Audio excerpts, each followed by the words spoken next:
大家好，我是黑巫师。没想到吧，这么快就回来了。我的魔杖也是买1送1的。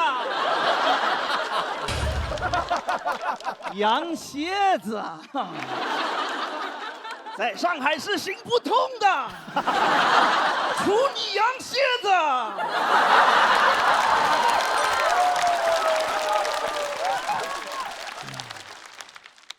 单人漫才。哎，开个玩笑哈。去年开始用上了这个盲杖，刚开始好奇试一下，后来发现哎挺好用的。有时候你判断不了这里是不是有个台阶，这么一扫就知道了，走路还变快了。用上之后呢，我都在外面行侠仗义好几回了，对吧？高铁站台上碰到那种抽烟的，我本来只需要探索面前的一小块，闻到烟味儿手就抽搐。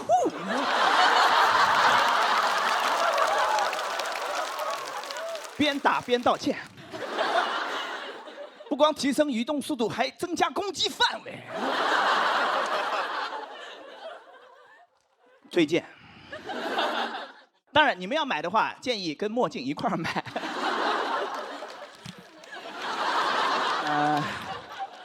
怎么了？我说的是魔杖，不信你们。眼睛好，也没见过什么世面，确实是。都，哎，算了，扔一边吧。3月份去了趟医院，做了个检查，因为听说有了个新药，专门针对青少年黄斑变性，我得去试一下。因为想保住我现在的视力，不让它再降下去的话，只有2个选择：一，去试新药；二，去世。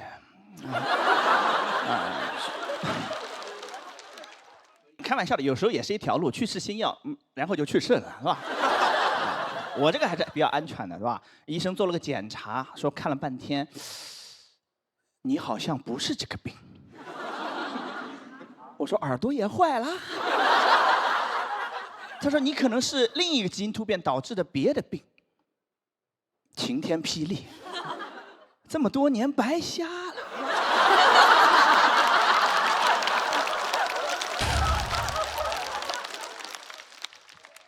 他一讲完，我当时就眼前一黑，但我知道我眼前的黑已经不是以前的黑了。我爸妈也很错愕，说这么多年给孩子耽误了。我老婆赶紧豆包搜了一下，赶紧安慰他俩说，没耽误，这个病也没得治。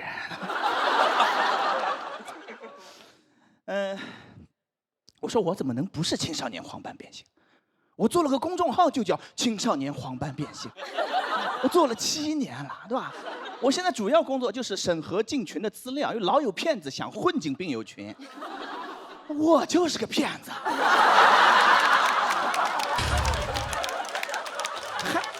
还防别人的，家贼难防。我还问人家，我说你确诊了吗？没确诊，赶紧去确诊，不然看我们这个纯浪费时间。我浪费了7年。一个盲人能有多少个7年？你现在告诉我不是个病，我该怎么办？我该如何自处？我要不要退群？退还不好退，我是群主。妇联选主席选了个男的出来。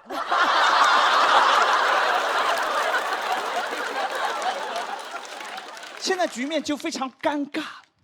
我是这个病全国最出名的患者。但我不是这个病。我上个月去南京演出啊，有个病友要来后台跟我合影，我让工作人员去带一下。我说我的前病友。他说人家病治好了。我说不是他病好了，是我病变了。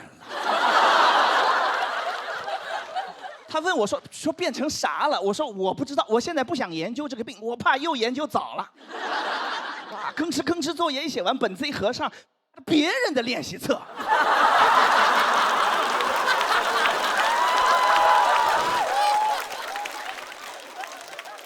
我对要把这个病治好已经没有任何的执念了，因为这么多年已经麻了。因为每年都有很多那种新闻，某某科技突破，盲人或重见光明，都看到过吧？或重见光明，或你就先别出来吹了，你等哪天定了你再说。你说嚯，重见光明了。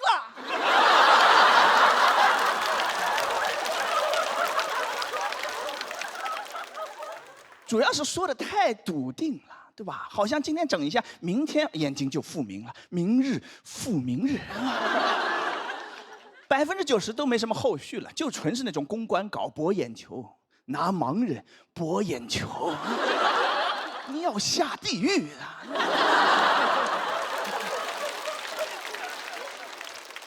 而且啊，写这种稿子那种媒体老师多少也是有点责任的，因为每年就集中那几天密集的报道。6月6号全国爱眼日，12月3号国际残疾人日，5月的第3个星期天全国助残日，一个都不知道，没有良心啊你们！当然也不能怪你们，你说不放假的节日谁能记得住？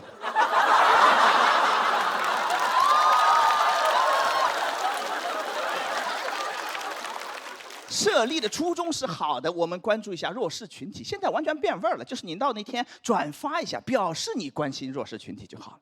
啊，平时你根本见不到这些报道，也见不到什么盲人都在家待着呢，都出不了门，对吧？就爱眼日被媒体老师拉出来，到处爱眼，没有什么实际的福利的，对吧？你给点真的实惠呢？啊，什么光棍节都能打折卖货，助残日为什么就不能？对不对？轮椅半价，盲杖3折，买对啊，营销方案都给你们想好了，你哪怕把我直接拉到直播间去卖货都可以，对吧？你得让我卖货，我不卖货我就要开始卖惨了。我卖起货来非常的真诚，那个话术啊，一听都不像演的。我的家人们，看看，来，新款的盲杖都需要啊，瞎不瞎的都能用得上啊。瞎了的直接拍，没瞎的拍我们的墨镜套餐。今天限量500单，只要9块9，准备上。工作人员说：“黑灯老师看错了，是99。”我说：“我怎么可能看错呢？9块9，来上链接。”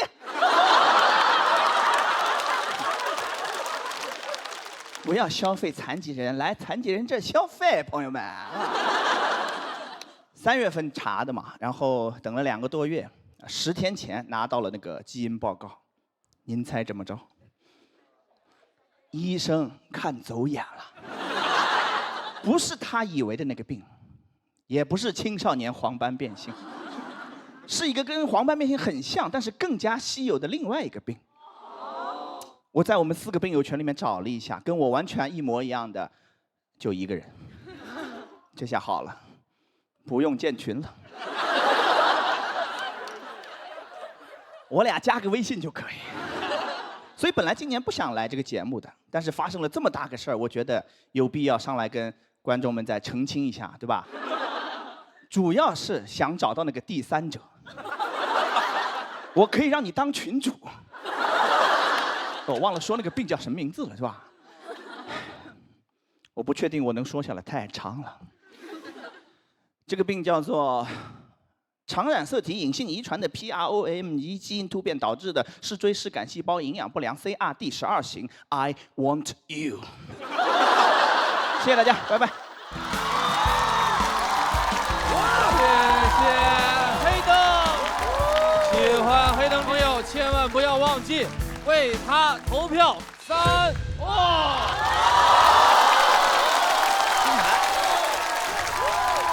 黑灯，只有你看不清，但从大家的欢呼声中，你应该知道，你触发了金牌挑战。哎呀，好精彩！黑灯，我是庞博，我在你右手边。哎，哦，这个是吧？是的，是的。好，差不多的。我指你不会觉得不礼貌吧？没有没有，因为你根本没指着我。其实去年黑灯说，可能以后不录节目中的脱口秀之后，我们还真有点遗憾的，因为不光是黑灯代表的这个题材和人群，黑灯本身就是一个很优秀的脱口秀演员和喜剧人。就是很高兴你能回来，但没想到是这么个原因。真的是精彩。我之前只从那个视频里边啊，这卡段啊看的比较多，在现场看，哇，他好过瘾！你这说的太好了，乐得我眼泪都出来了。我，你真的应该出来，因为这个跟你题材没关系，我觉得跟你的才华有关系。我觉得你没有，我才华还在呢，线下巡演没有停啊。啊，那太好了。我们以前做过另外一个节目，是叫《忘不了餐厅》，是有关于一个针对阿尔兹海默老人的那一个故事。因为那个节目也让更多人关注到了这个群体，具体能到什么结果不知道，但是肯定会比以前好一点啊！我就觉得就非常好，是希望你不要停止，经常来，多来，一直来。对，谢谢。黑灯其实一直已经在幕后帮助大家改稿。一起参加读稿会，反正我听到的时候我也很震惊，他就纯听然后改，有一种内功高手的感觉。我就觉得生活很荒诞，但是荒诞真的是出喜剧。你知道，因为我要做功课，然后我就因为黑灯嘛，黑灯你可能都想不到，我去关注了青少年黄斑变性关爱中心的公众号。然后我居然发现我的朋友圈里面除了我之外，还有一个人也关注这个公众号。然后发现我现在是不是需要改一个公众号去关注了呢？没有，还没有建公众号呢。我特别同意那句话，就是我们不要去管黑灯自己的这个情况，他本身他是一个太优秀的脱口秀演员了。因为从第1季开始，包括这次，这我真是我一直憋着，等黑灯突然出一现挂的时候，就赶紧给他摁灯。因为我好几年一直就逮你这没逮着，你知道吧？这个吧，你说出来感觉好像挺容易的，不就砸前面那演员们那个，但是很难，因为他基本没有太多的这个时间去准备，且你看这真是天作之合，他就拿着这盲杖，然后他就能和前面那节目这么快的组织出这么多合适的包袱，哎呦，而且不是一个包袱，是一个连环套楼上楼的包袱，串踢的，你这东西，那我，哎呦，您说。因为后面那个叫备战间的吧，其实没剩多少个人了，然后他们也都很焦虑，然后就问我说，就剩我一个老演员了，有没有什么经验可以传授？我说，不要现挂。你这个建议啊没有错，因为后面的人很难翻过你这个现挂。我现在不知道他们怎么想我，就是上兵伐谋，他这个，因为我就觉得可能挂不好就会适得其反，所以啊。但是我是刚才在等的时候突然想到的，我说哎，是不是能？但你挂的太好了，因为我之前写这个的时候，我说是个法杖呀，我说哎除你烟屁，结果观众也很多没有看过《哈利波特》，所以我这个后来就删掉了。然后我刚才听他们，哎，人给我铺垫完了，正好。喜剧上有这个无障碍通道啊，真是。黑灯今天穿着一身粉色，然后他那个衣服后面还有个小包包，他就很像一个顽童。这是背了一身的包袱，这是。黑灯开启了金牌挑战，也是我们常规轮次里最后一个金牌挑战了。会不会有备战间的朋友向黑灯发起挑战呢？请看大屏幕。黑灯有2位朋友在备战间向你发起了挑战，分别是帆不凡和海宇。我们先把黑灯接到休息区来。接下来要上场的是第一次来到这个舞台，需要大家放轻松。另外一件事儿，需要你们继续放下道德的枷锁。我们掌声有请帆不凡。你之前认识帆不凡和海宇？这帆不凡应该讲的时间不长。第一次是在地狱笑话上面认识的，我说哎，发现一个演员，说这个讲的还不错。原来你是他的伯乐。没有啊，他不是三角猪吗？我不推荐，三角猪也推荐。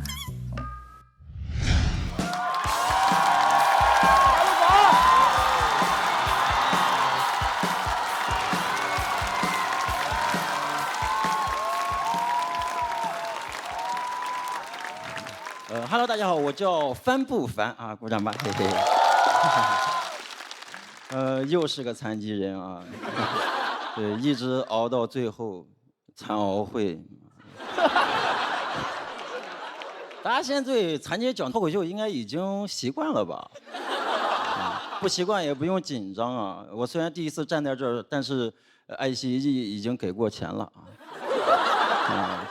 我这个手是先天的畸形啊，右手只有3根手指头能用啊，中指和无名指是缺失的。怎么说呢？我跟黑灯一样，伸手不见五指。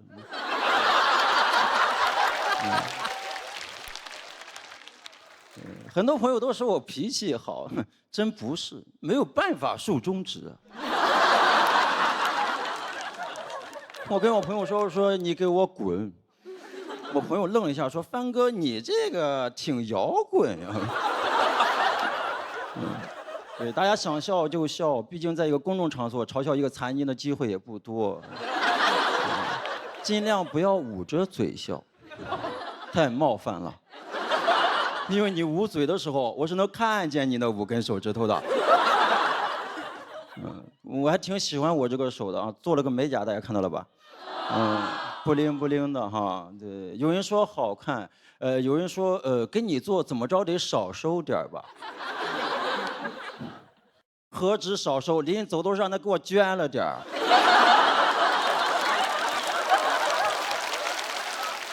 左手也很特别，指关节伸不开，只能这么勾着；腕关节也是固定的，也只能这么勾着。就这么说吧，我要是去挂单杠呀，只要没人把我取下来，我能挂到挂。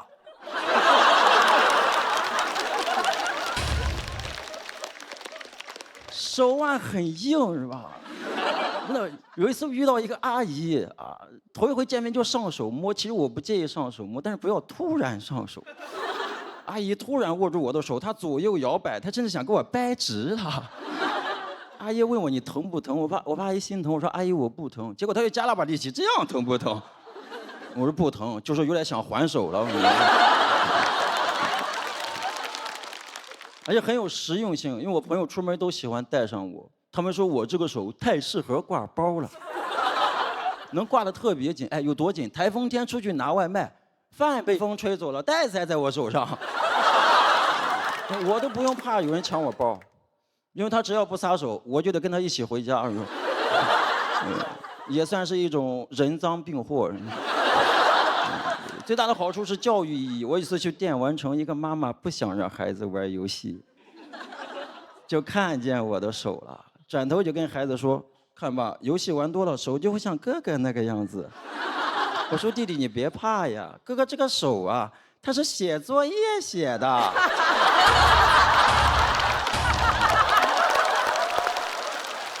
都不喜欢写作业是吧？我也不喜欢，但是我很擅长写作文。我写作文有秘诀，一般都能拿高分。作文只要把开头结尾写好就行了。我开头一般就是作为一个残疾人，中间有点墨水就行了，结尾就4个字：自强不息。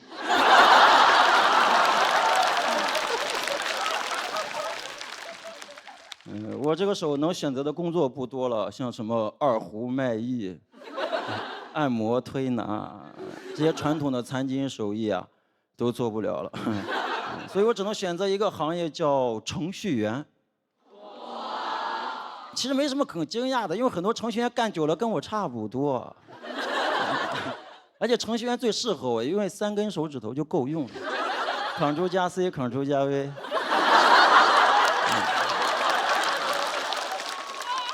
哥哥，你也是吗？啊，你也是，那你其他手指有点多余了啊。开个玩笑，开个玩笑。而且我靠这3根手指还做到了领导的位置啊，对，谢谢。所以你们不要看我手这个样子，其实呀，我手底下全是你们这个样子的。对。哎，我适合做领导，我从不对他们指手画脚，没必要是吧？因为他们都知道我手腕很硬。我现在觉得我这个手其实够用，是吧？你们能干的我都行，玩手机1根拇指，刷视频、点外卖，非常流畅。我觉得其他手指有点多余了，真的，我这个手完美适配手机，我甚至已经有了手机支架。天生我材必有用，防抖防摔超稳定。我虽小残但大将。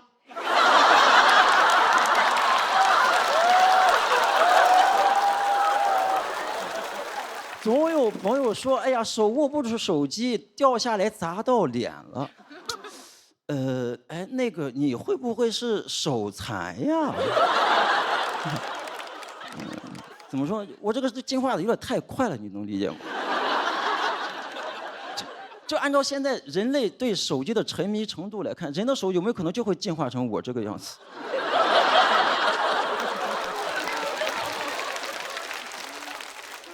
所以我这个应该是对未来人类的进化的一种探索。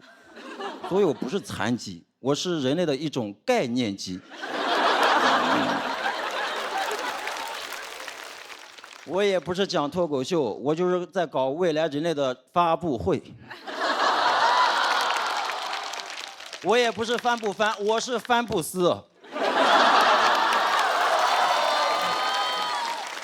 怎么样？还是有点墨水的吧？是时候说那句话了，自强不息。谢谢大家。谢谢帆布帆的表演，请锁票，我们再给他一轮掌声，好不好？谢谢大家。怎么会有这样的脱口秀啊？我有一个更加地狱的事实想告诉大家，戴维你不是人啊，因为他签约的俱乐部是三角猪圈。好有力量哦！谢谢。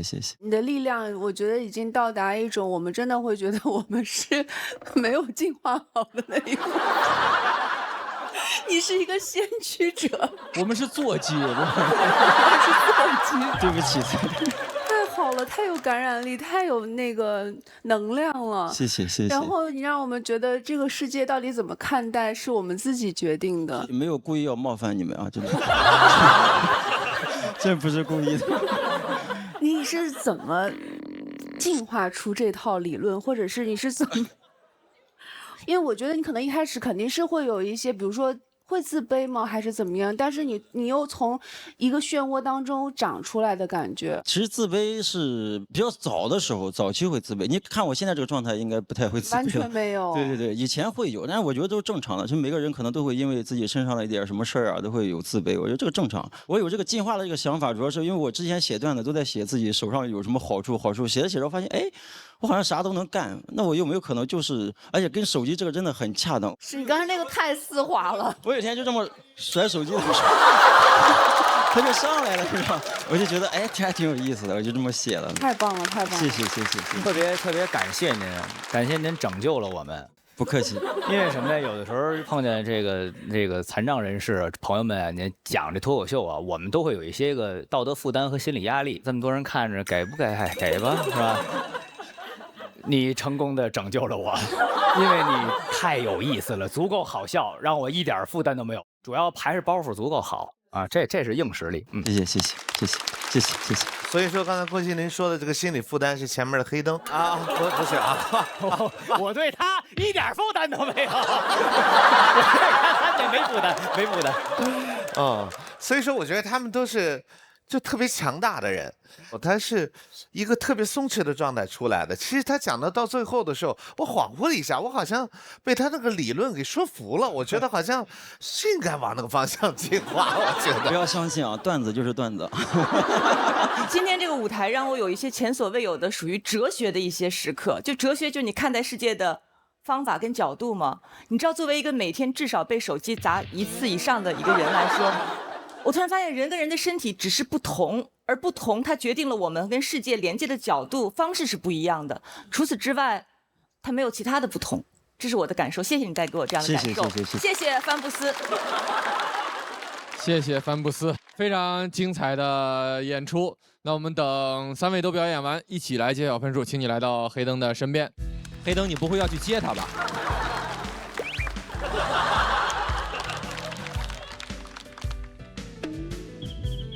哎呦，小心，这儿有一麦克风，什么天作之合？这事儿太有意思了。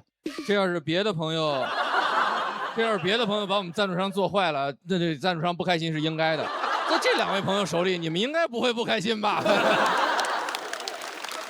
没事，谁都有没看见的时候，何况是你呢？基本上不会吧。像我做饭呀，各种东西，我现在也是独居嘛，这个各种东西其实都不影响。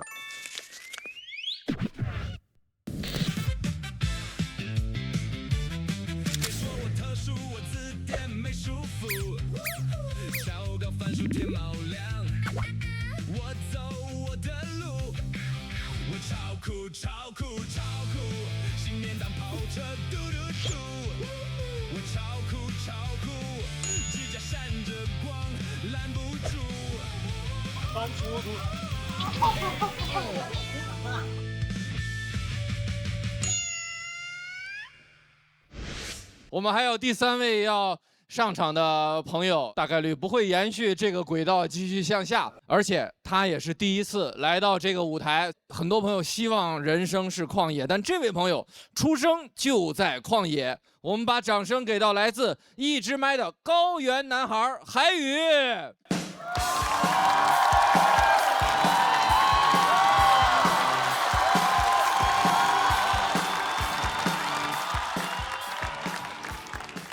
Hello， 朋友们，大家好，我叫海宇。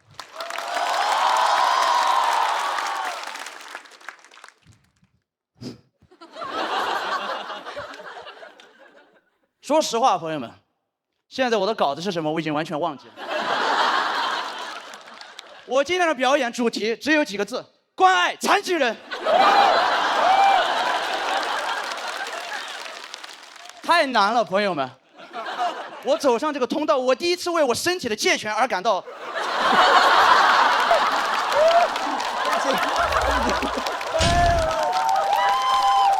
你告诉我怎么打？中国历史上有谁一次性打过2个残疾人？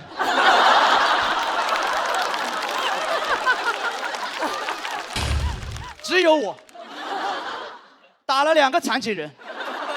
都不一定会上热搜。我刚才在那儿待了20分钟，我在想，我有什么地方可以残疾一下？所有朋友往我这儿看，我的牙掉了一颗，你们觉得算吗？不是刚才打掉的，真的是前几天才掉的。所以接下来我的表演如果没有接住这段线挂，请大家不要怪我，因为我的技巧老掉牙了，不好意思。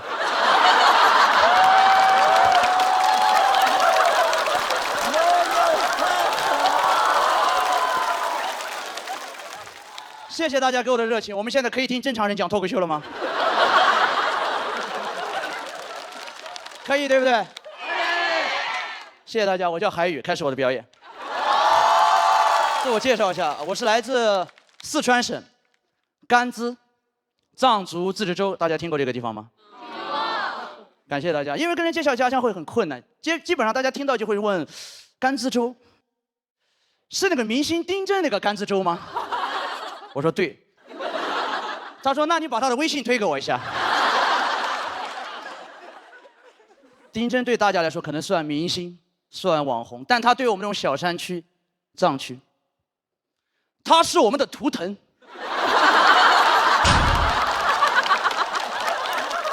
因为没有哪个明星比他走红的更简单了。传闻中，就出去买了2桶泡面，被拍了几张照片发出去，网上所有人网友炸了，说这个笑容太纯真了，他就火了。他火了之后，我身边所有藏族哥们儿疯了，说他有老子纯真吗？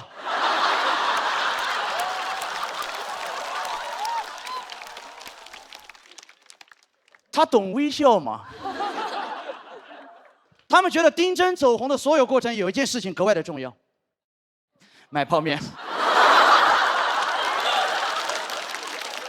你就说纯真不纯真？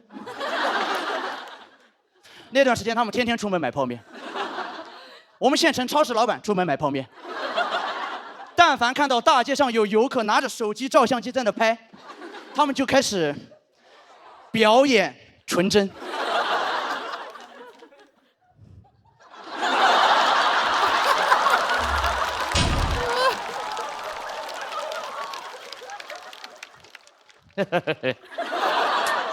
师傅，拿2桶那什么师傅。也能够理解为什么大家会喜欢他，因为他很多时候接受采访会说藏语。我真的觉得，不管你这个人啊品性如何，你只要会说几句藏语，你给人的气质就会不一样。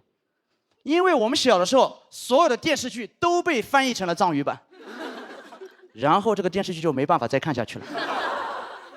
你们有没有看过藏语版的《古惑仔》？发生在香港的甘孜故事，山鸡哥哥说：“老今天卸你一条腿。”扎西德勒。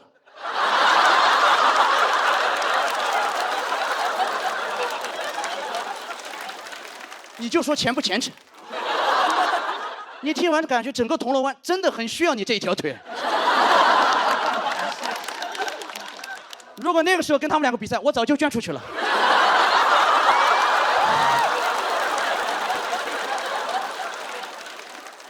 《还珠格格》也是藏语版，多少人的青春，《还珠格格》说藏语，一个汉族人扮演的满族人在说藏语。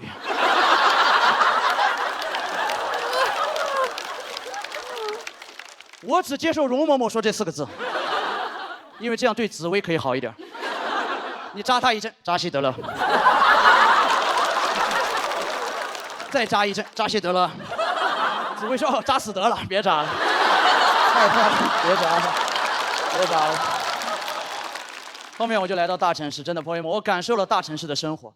但是我有一个最大的感触是，我觉得像我这样在藏区长大的孩子，其实我们不太适合做单口喜剧，因为我们有点太快乐了。我也是来了大城市才知道什么是原生家庭。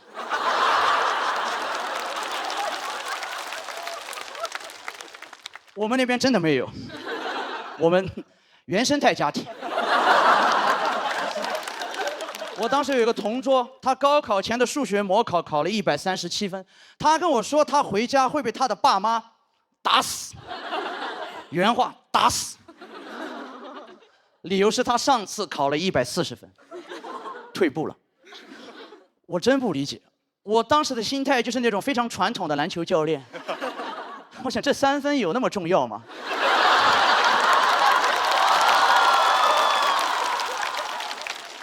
考好了会紧张这个事情，我作为一个高原上长大的孩子，朋友们，我真的不能理解。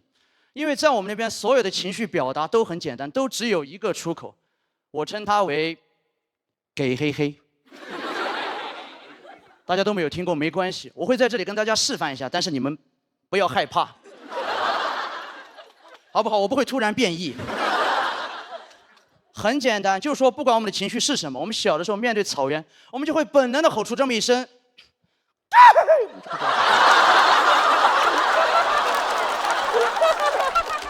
吼完之后，不管什么情绪都可以立刻消解。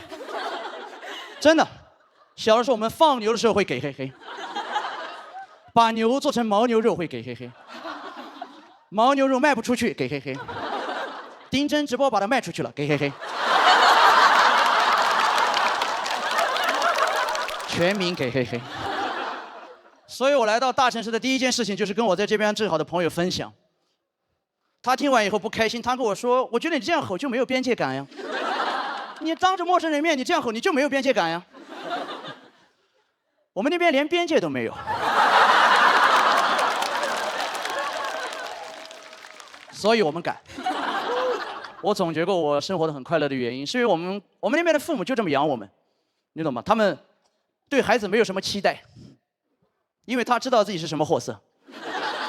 高原上真的没有望子成龙、望女成凤，因为他知道这么多年生活在那儿，高原上不长这个东西，全都是牛和马。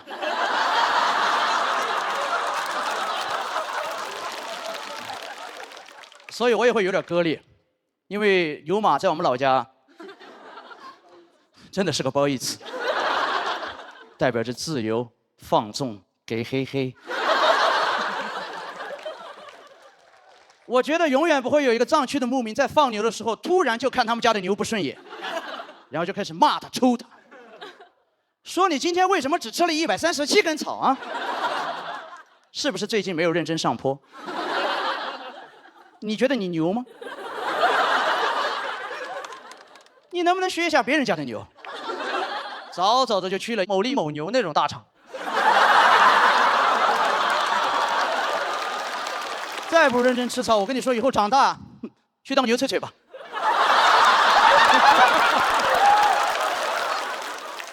所以吼出来真的很重要，朋友们。我在大城市待了很多年了，我身边大城市的朋友已经没有人有吼叫的能力了。你不学会吼叫，你在大城市待着，你就是会碰到障碍的。双向情感障碍、自恋型人格障碍、注意力缺陷多动障碍。大城市为什么有这么多的障碍？就这些东西在我们老家统称为想得太多，也就是不给嘿嘿。我真的觉得高原上长大的孩子很难得 ADHD， 因为我当年 ABCD 都学了7、8年。你在我们那待着不可能注意力缺陷的，因为你能看到的东西就那么多。你稍微一缺陷，牛就丢了。所以，更文明真的会更快乐吗？我觉得不一定。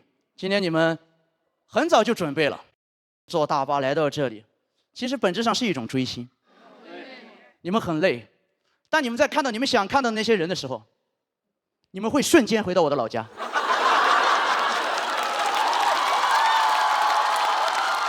对，就是现在这种声音。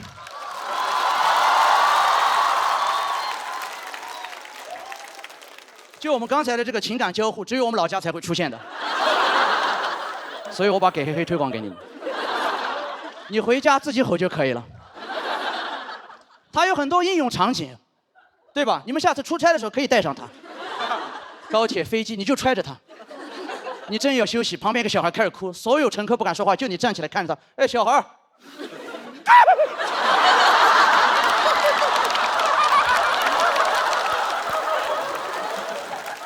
你有没有骂他？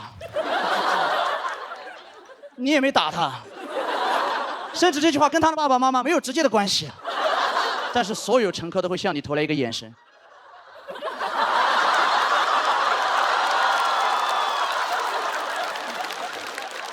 所以大家有空的时候休息，可以去我们那边玩一玩，对吧？你们可以在大街上随便吼，当然你们也可以带上相机。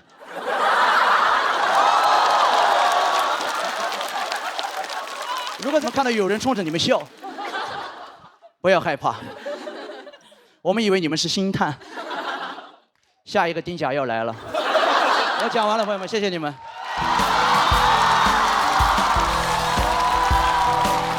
谢谢韩宇的表演，喜欢他这段表演的朋友，千万不要忘了为他投票，请锁票。太好了。不能听黑灯的，就是得整这种现挂哈。这现挂是你弄得好的，它就是好。这是给逼急了呀，这是、太强了。我说这一组从头强到尾，我觉得他特别聪明，因为前面的那个势能已经把整个场子给掀起来了，他又现挂了一段就更热了。结果他往后越来越猛，越来越猛，我就坚信真诚是能够打败一切的魔法。还有点难度，那个是，这怎么叫？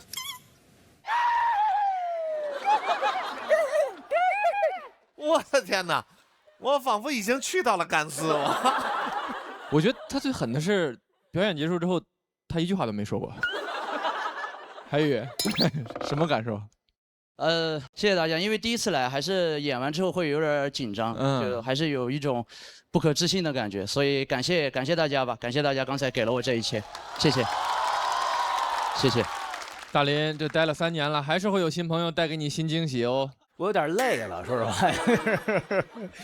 这个密度太大了，而且它特别厉害的点在于，本来已经特别热的场子，他没有说我就一定咣咣咣咣咣我全凿给你们，然后他还敢去等，还敢这么去演。我知道您那边有转世这么一说啊，就是就查没查过之前是哪位大王转世的？您这是？您干这个干多少年了？今年是第6年。行，我没什么，我就想给黑黑了，我现在觉得。好标准啊！大林这种内敛的性格，需要偶尔自己给一下吧。啊，我前段时间刚去过藏区，就是你一下给我带回到那儿。那儿的善意，那儿的纯真，就是大家会彼此看到，好像就像你描述的那个画面，就是大家无论语言都可能不通，但是大家会给你一个很热情的微笑。是你掏相机了是吧？我牙掉了，最近就不太敢笑，不好意思啊。还有你说到那个牛马的时候，我还真的有点感动。就是本来牛和马就是好像我们以前会说是诗和远方的一样的地方，但是现在它就变成了一个好像很疲惫的词语。对。然后你说到人真的文明了就会快乐吗？就是你说到了，不光你给我们了很密集的快乐笑点，然后你还会让我们想到很多东西。我觉得太棒的一篇了。谢谢老师，谢谢，感谢。然后好像我们都把。就是哎，你教我一下，是吧？只要音调够高就可以。你给再来个标准，它可以是任何东西，只要你音调是桃花山口也可以。我觉得在这么一段自由奔放、酣畅淋漓表演之后，你做任何的评论都显得特别不给黑黑。但是我还是从中感受到一些很特别的东西，它是一种很可贵的表达，只有海语可以表达，就是任何人的纯真都不为别人而存在，只是因为纯真是他们的生活方式。所以谢谢你带给我们这种给黑黑。谢谢，感谢老师。谢谢。我们一直觉得是温文尔雅，然后老是把一些能量输送给别人，然后自己一直是很沉稳的状态的鲁豫老师，我就特别想听一下你的给黑黑。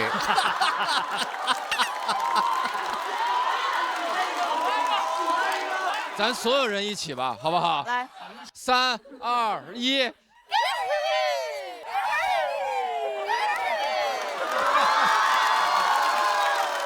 我怎么刚才突然有一种阿凡达开会的感觉？太棒了！因为以往我们有时候听音乐的时候，大家会说一些少数民族的音乐会带给我们那种自由奔放。我今天特别开心，是脱口秀的舞台上也开始有这种气质、这种风格、这种本真的东西，有演员开始传递它。谢谢海宇，谢谢。感谢老师，谢谢。海宇自己的专场也在演嘛，叫那个不纯粹，对不对？哎，是的。大家有看到他的专场门票背后是甘孜的景点，如果你去了之后，值得留下来驻足，好好看一看，掏出相机，端一碗泡面，在那儿拍一张照片的地方。所以也谢谢海宇。对，我在这儿谢谢大家，我特别感谢一下成都一直麦喜剧的工作人员，是他们设计了这个票根，所以我们把掌声献给他们幕后的工作人员，好不好？谢谢大家。海宇是把我们带到了一个特别辽阔的藏区草原，他们的天然的快乐、原始的快乐，会给我很多的感动和很多的向往。我其实真的已经很久没有给黑黑了。我现在在城市生活，其实我已经没有给黑黑的能力了。我确实很怀念当时可以随意给黑黑的自己，这也是我想写这篇稿子的原因，就是找回这种能力嘛。高原上的云，它其实就给你一种，你看着会有一种自由的感觉。你现在看到的天空，其实你会觉得离你还是比较远，对不对？但是你再往下走，越往我们老家走，你会感觉你离天空的距离会越来越近。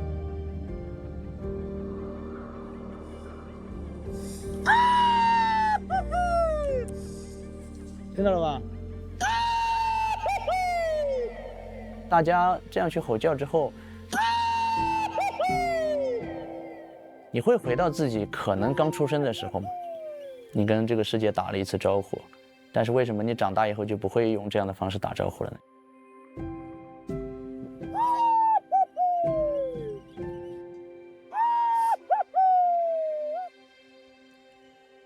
生活在这样的一个地方，你听到的就是风的声音、鸟的声音、虫的声音、牛的声音。你能听到的声音，你就知道那个声音是什么声音。但是在这边你听到的声音太多太复杂了。我小的时候用这个都可以吹口哨，现在都不行。现在可以吗？吹不响。退化了，真的退化了。嘿嘿。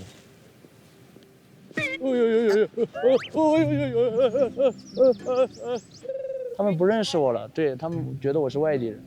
我现在非常不纯粹。如果你进化出来了聪明，进化出了成熟，当然是好的。你在进化这些东西的同时，你肯定也会进化出一些对应的复杂、对应的圆滑、对应的人情世故。希望一切可以变得简单一点。虽然它肯定不会发生，但是我希望有这么一个世界，大家都是傻子，都是简单的人，能够退化一点会更幸福。燕子啊，燕子啊，你飞过了美丽的岛屿城哟。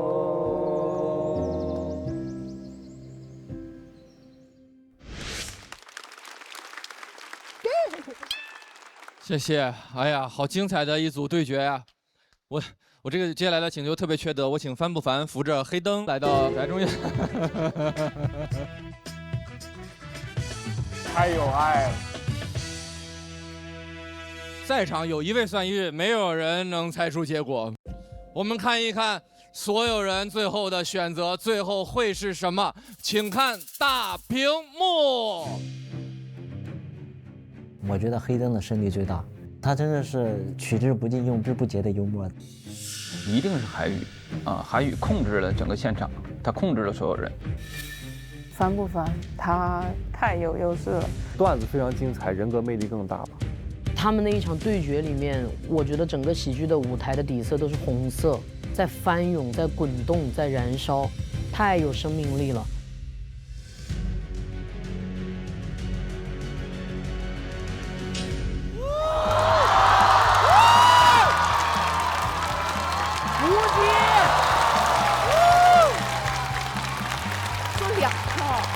这是第一次一组对决的3位朋友都超过了200票，黑灯的成绩216，帆不凡的成绩208，黑灯也已经打平了第一场的最高票，而台语的成绩218票是截止目前为止最高的分数。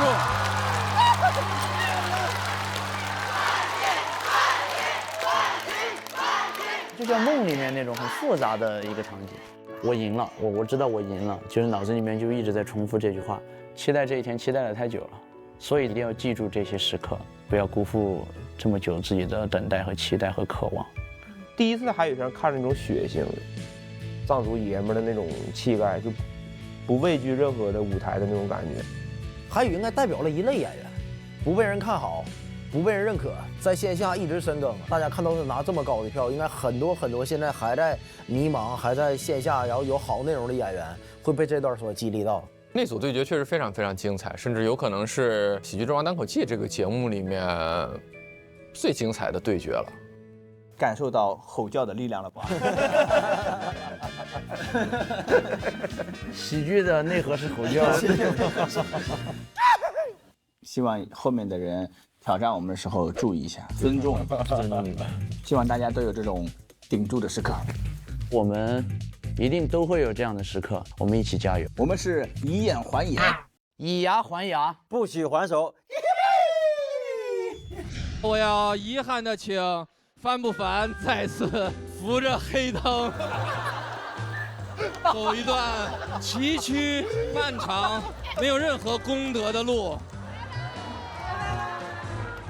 没有任何悬念，等你们回来。哇，太厉害了！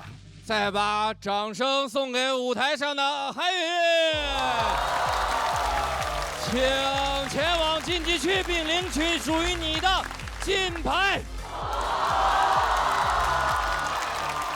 感谢感谢感谢，大家都站起来了！感谢所有现场的观众。我想，只有在喜剧的现场，一个人暴打2个残疾人，然后才能赢得全场的欢呼啊！我觉得刚刚的比拼没有输家，但喜剧胜利了，谢谢各位。随着刚刚一组非常激烈的海语暴打残疾人，18组常规挑战全部结束。向备战间的朋友宣布，还没有上台表演的演员，你们将开启最后的车轮战，角逐最后一个直接晋级的席位。如果最高票数达到或者超过200票，他依然会获得复活金牌，而其他的朋友将全部待定。车轮战第一位出场的朋友，那之前是一位短剧演员，现在重生了，来到喜丹的舞台了，掌声有请张无为。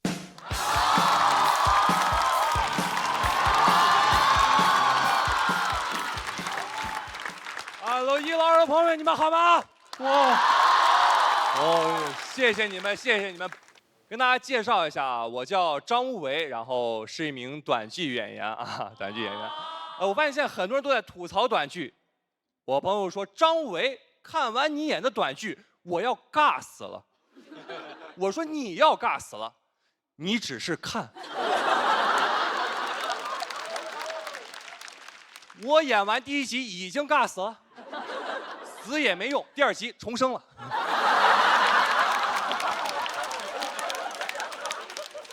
上部戏演个是个霸总，导演总让我做一些很浮夸的动作。在那部戏里面，我接电话全程一个姿势，朋友们，拿那个手机杵在太阳穴上，说话女人。摁完一部戏，鬓角都斑秃了。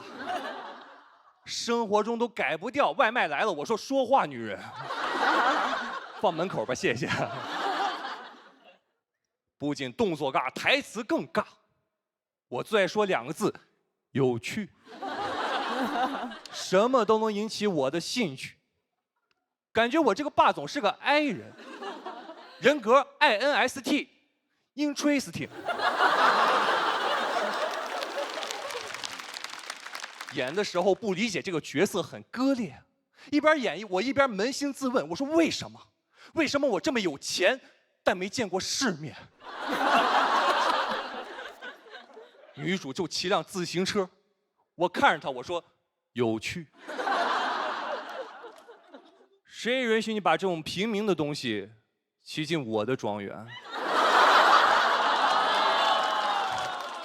台词很装，内心很难受。因为我平时就骑自行车，演尬剧就算了，制作公司还跑路了，没给钱。我还挺喜欢我上部剧的人设，我演的是京城4少之一，顾氏集团顾云琛。顾少哦，拿不到尾款。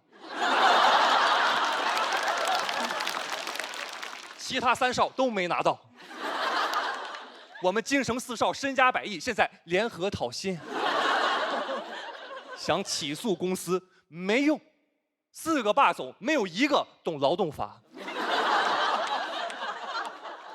哥几个想一晚上一招没想到，只是一味的扶额苦笑。4少异口同声，有趣。不仅有很多人吐槽短剧，很多人更看不起短剧，觉得我们短剧很 low。我是科班毕业的演员，我大学表演老师就看不上短剧，他有条艺术鄙视链。朋友们，我们老师在朋友圈只给演话剧的点赞，短剧从来不点赞，已经很好了。他知道我说脱口秀，给我拉黑了。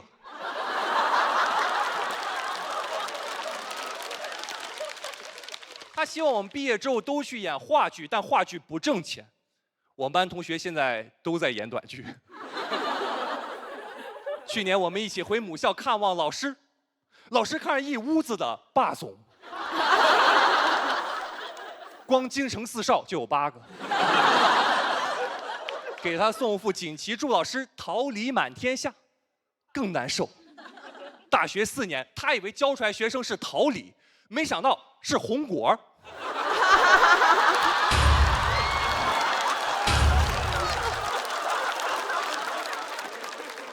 开灯了，有趣。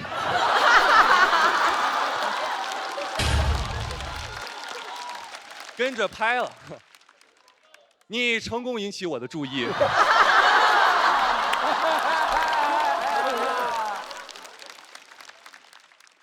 老师很失望地看着我们，你们那个短剧演得太浮夸了。我是这么教你们表演的吗？说句公道话，不是。老师教我们的是话剧表演，更浮夸。我们大学4年学了4年的话剧，所有同学生活中带股话剧范儿。有一次上着课的时候，一对小情侣吵架了，女的骂那个男的，她说：“你个男的怎么那么小心眼儿呀？”她男朋友本来都要走了，听完这句话之后，你说我小心眼儿？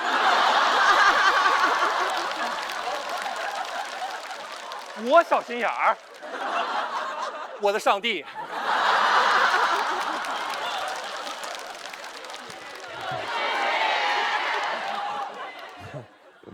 哎呀，这一段我鼓足了勇气，比演短剧都尴尬。离开母校的时候，老师说：“同学们，以后还是少拍点短剧吧。”我听进去了，我今年就没有再拍短剧了。今年 AI 短剧出来了，我失业了。我觉得我们短剧会继续火下去，因为人们需要短剧来提供情绪价值。朋友们，在短剧里面，无论你经历了怎样的挫折、怎样的困难，这一切都只是你逆袭的前奏。我现在生活中也带着这种思维。今天录制的时候啊，我们发起了演员内部投票，总共60组选手，我是第60名，倒数第1。大家都不太看好我，但是我不难过。朋友们，这是什么？这是天崩开局。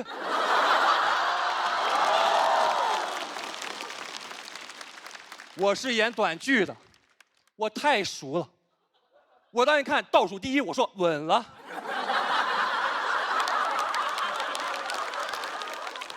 我看到的不是倒数第1，我看到是我的爽文正在开机。我说 action。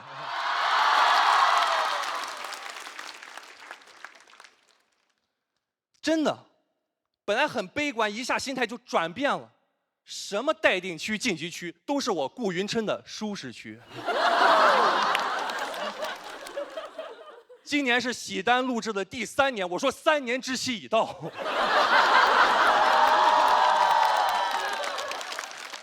我要夺回属于我的一切。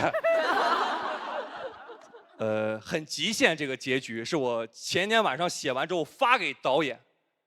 导演说：“吴为啊，你这个段子显你这人小心眼儿。”我说：“你说我小心眼儿？”我的上帝，我不是小心眼儿，我只想在这么大舞台上告诉那些现在过得不好的朋友，现在一切都只是铺垫。想告诉那些正在遇见困难的朋友，你要相信自己是爽文的主角。最后，我想告诉短剧老板，把尾款给我结了。你触犯了我的逆鳞。谢谢你们，我是张伟，谢谢。谢谢张无为。3、2、1，请锁票。新朋友，车轮战又接在那么情绪浓度高的对决后边，还能翻起来，我鼓掌。那他站在那儿的时候，我眼神往上晃了一下，我一看，好像还真是他，挺好看的，你知道吗？你成功的吸引了我的注意，成功的吸引了导演的注意。你们先晋级吧，我去拍戏了。做到。没有，也得晋级，也得晋级，挺好的，而且这个很熟悉，题材特别熟悉，所以就愈发觉得可笑了。那小马老师觉得有趣吗？有趣，很惊喜。对，就是我觉得你的表演能力深深的融合在了这里。然后，哎，你刚才那个是现挂的吗？还是你本身有设计？有一定预设的成分。那所以说刚才是郭麒麟拍的话，你怎么说？我这个有个万能方案，就是之前试一段的时候，哪怕观众笑不笑，我只要说有趣，大家都笑。按理来说，我没拍，应该是我引起你的注意啊。是不是这逻辑，对不对？哎呦，真的是，是不是？我倒不是争什么，主要这个我也略知一二，因为我5年前当过赘婿，后来才有的短剧。我特好奇，您是因为短剧跟脱口秀这好像并没有什么太强的连结？其实是这样的，其实我主要是名演员嘛，毕业之后，我话剧其实干的时间会更久点儿。我之前是在某某麻花的演员，我真是这个某某打码的意义是什么呢？我不知道能不能提，就是有一个悲剧团体叫难过麻花吗？但是那一段它比较可贵的一点是它的角度，他没有把短剧单纯当做一个去搞笑的一个话题，他反而最后结尾让人会有一种唇亡齿寒的感觉，就是短剧被 AI 取代，其实意味着它会未来还会有其他的被 AI 取代，所以人类手错是如此珍贵。我觉得虽然前面的演员那么炸，新人首秀，然后这角度很好，我总觉得这是一个好的开始。你已经引起了我们的注意，所以非常好。谢谢老师们，谢谢老师们。要跟大家说明的是，车轮战为了保持悬念，我们暂时不会公布无谓的票数。等下一位演员演完，我们再进行一轮比较。接下来上场的这位朋友，也是新人，也是新演员，第一次来到这个舞台，他遇到的许多事儿跟他的名字很像，异曲同工。我们掌声欢迎胡来。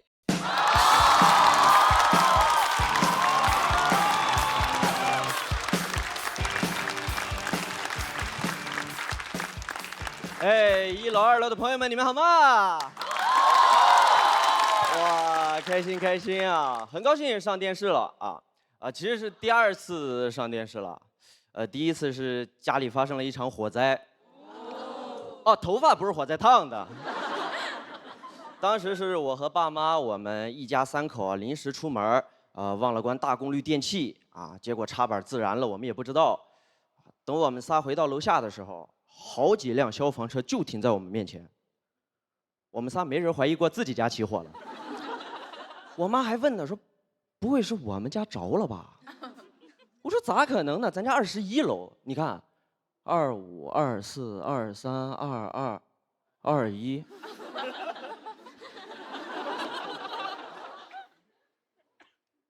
21、22、23、24、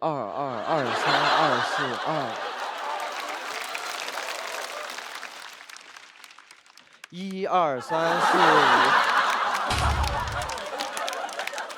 人脑子越乱啊，就越着急。发现是我们家着了，我爸第一反应是：儿子，你跑得快，你快上去看看。着火了，让我上去看看。我是个消防栓嘛。那我也没反应过来，我就赶紧往家里跑。我在楼下摁完电梯，我意识到不对劲了。学校教过我们，发生火灾不能乘坐电梯，对吧？但那个是逃生，没人教过我怎么返回火灾现场。我就在那着急，怎么办呢？我最后拿着袖子捂住口鼻，走消防通道回到火灾现场。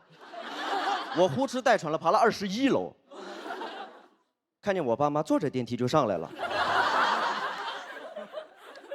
电梯门一开，我爸说：“你咋走楼梯呢？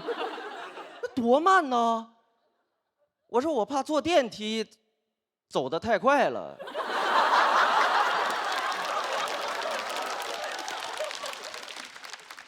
好在上来火已经扑灭了啊！消防人员解释，火灾的源头是一个老化的插板啊，那个插板我们家用了20多年了。全家一致觉得，哎呀，扔了太可惜了，不如拿来把家点了吧。但家里东西是都烧没了。我那年高2，我那天一共发了2条朋友圈啊，第1条是我拍了2张消防车的照片啊，配文是也不知道谁家起火了。第2条我家，我那同学问我说啊，你家起火了，作业是不是都烧没了？谁这个时候还会管作业呢？我说烧没了，他哎呦，真羡慕你啊！你羡慕啥呀？我都做完了。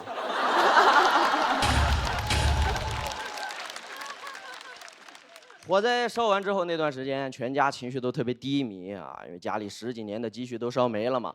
啊，直到后来收拾屋子的时候，我妈翻出来一张家财险的表单，发现原来可以申请保险公司的赔付。因为火灾嘛，东西都烧没了，造成了多少损失全靠自己填报啊，就是烧没了什么你就写什么。那在我们家看来就是想要什么我们就写什么。火灾能实现愿望，插线板报恩来了，没白养他20年呢。感觉他点的也不是房子，是生日蜡烛。大火烧的噼啪响，在我们听来就是一个动人的旋律，和所有的烦恼说拜拜。我们全家就开始征集家产。我妈甚至都开始问我说：“儿子，你那300多的吉他是8万5买的吗？”放眼2档脱口秀节目，没人比我妈会上价值。能听出来我家没什么法律意识。当时那个表单上写的，我家7台手机，2万的貂皮大衣，3箱茅台。写完了觉得不过瘾，还加了一个青花瓷的花瓶，1台金丝楠木的茶几，和一卷唐伯虎真迹。感觉来我家得买门票。我一下午就上网搜当年慈禧有啥我写啥。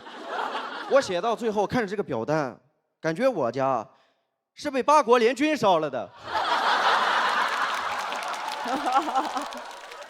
当时谁劝都不好使，那是我家第1次创业。还好最后我妈有个律师朋友看完了我们的表单，说你们疯了吗？啊，你们这个叫骗保，但凡起诉了最少判你们10年。不是你们家房子才值70多万，家具烧了3000多万呢。最后啥也没得到啊，唯一给我留下了一个教训，人还是得活在当下，因为你不知道灾难会不会先到啊。我当时暗恋一个女生，但是不敢跟她表白，我就每天啊写一张小纸条，然后折成纸星星，我打算折满1000颗就送给她啊，还挺浪漫的，对吧？折到700多颗就给我烧掉了。那天他看了我的朋友圈，也来私聊我，我们俩聊了几句，我就跟他坦白了，我说，本来给你准备了礼物，但是都烧没了啊。他问我准备了些啥，我说5管口红、3瓶香水和一卷唐伯虎真迹。聊到这儿，谢谢大家，我是胡来，祝你天天开心。听锁票，这又是多灾多难赛道的一位新朋友啊。是真事儿哈啊，是真事儿，是真事儿。2017年12月22还是24来着？冬至那是，我不是那个保险公司，不用交代的这么具体。我们要看一下张无为和胡来投票的结果，请看大屏幕。按照规则，我们还是要先请胡来前往待定区。接下来上场的还是新朋友，他讲脱口秀可能还不到1年的时间。我们欢迎这位来自会说笑的新人演员小生。Hello， 大家好，我叫小生，我是一个双胞胎，我有一个双胞胎妹妹。我是一个人来的，想看我妹的可以直接看我。我妹从小成绩就比我好，她考第1，我考倒数第1，我到现在只赢过她1回。就出生这1回，我俩还是同班同学，老师经常分不清我俩。有次又考了倒数第1，在走廊上只是跟老师对上眼了，老师就叫我去办公室。一路上我就非常紧张，因为我不知道我是不是老师要找的那个人。一到办公室，老师问我：“你对自己的成绩满意吗？”我感觉老师也在试探我。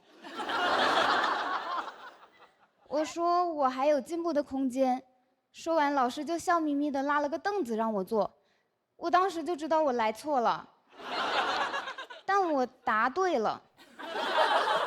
一坐下，老师就开始说：“你成绩这么好，你平时可以多教教你姐姐。”第一次被人当面在背后蛐，比当面挨骂还难听，就一句夸我妹的都没有，一直在骂我，骂到后面我都有点恍惚了。我说老师，你是不是认出我来了？请看大屏幕。好，我们继续恭喜张无为保留着车轮战唯一晋级的希望。我们掌声欢迎来自过载喜剧的牛油果，欢迎。我叫牛油果，然后我之前呢是个女护士，我实习第1个月就给我分配去了 ICU。我刚去，我老师就让我去护理一个70岁的老头，还跟我说这个老头是个犯人。这个老头住院期间所有的事情，包括所有花销，都是有专人来负责的。说的是因为他有人权。他有人权，他每天吃1包上千块的营养液，我吃10块钱的拼某饭。他有人权，我说实话，那一瞬间我都起歹念了。我说等我老了，我也喝营养液。后面我老师跟我说，这个老头是个强奸犯，他就是在70岁的时候犯的罪，而且受害者是一个13岁的小女孩。我知道这个事儿以后，我立马想把他管子给他拔了。但我冷静想了一下，我不能。一，我是个护士，我有职业道德；二，我把他管子拔了，我得进去踩缝纫机啊！我这么年轻，我踩得又快，但我又是个好人，所以从那以后，再让我每天给他擦3次脸，我就只给他擦1次了。我给他变成干巴老头。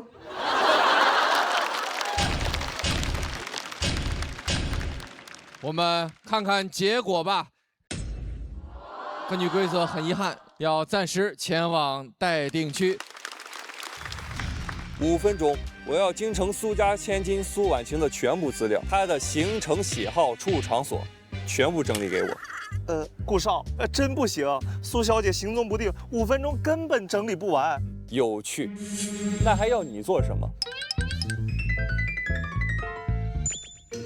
虽然我5分钟做不到，但比亚迪可以啊！比亚迪闪充5分钟充好，9分钟充饱，零下30度只多3分钟，随时出发去追他。大佬王张无为采访了。不好意思。接下来这位朋友就提醒一件事儿：集中注意力，不然会跟丢，好不好？掌声有请刘奎。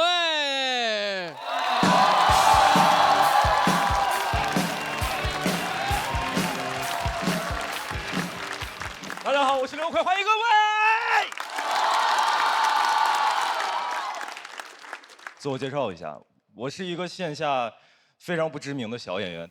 我之前也上过电视，我上过一档主持人职场综艺，叫《令人心动的 offer》。对，你们回去看就好了。我在这个节目里面表现突出，我是这个节目播到目前为止全国选的10个主持人实习生中的第1名。对。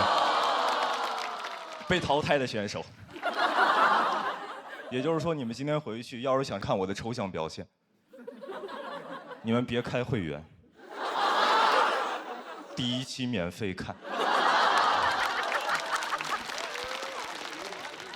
我走的真的非常的快，各位，我总结了几点原因。第一点原因就是我完全没法做那种非常稳重端庄的主持人，因为我从小有一个非常严重的前额叶发育疾病，叫 ADHD。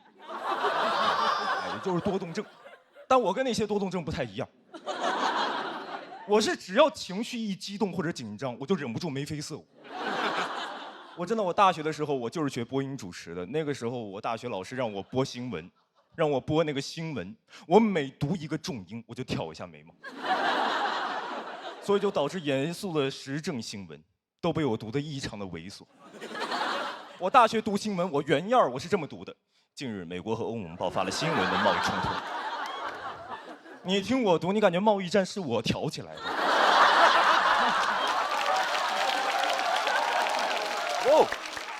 我真的从小就说我什么，大家都说我什么面相猥琐，不像好人。各位，我只是有病，我控制不住我的中庭，我就是一个典型的东亚小孩，无法逃离原生中庭对我造成的伤害。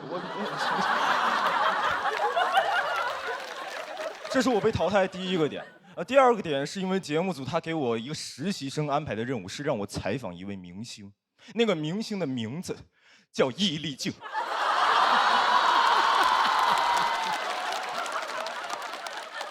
我当时看着手上易立竞那3个字，我说是我采访他还是他采访我？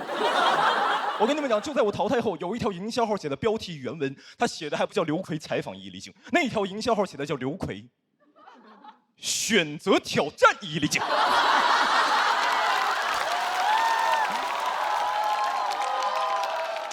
刘奎挑战易立竞，你们见过垂杨柳倒拔鲁智深吗？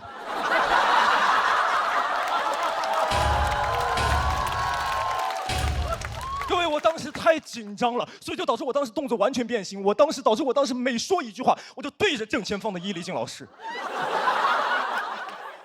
挑一下眉毛。所以你们回去看，导致我在那个节目里的每一句话、每一个问题，我都不像在采访易立竞，像在挑逗易立竞。我当时全程是这么说话的，我当时就对着正前方易立竞老师，我还得保持一个礼貌的微笑，所以我全程说：“老师，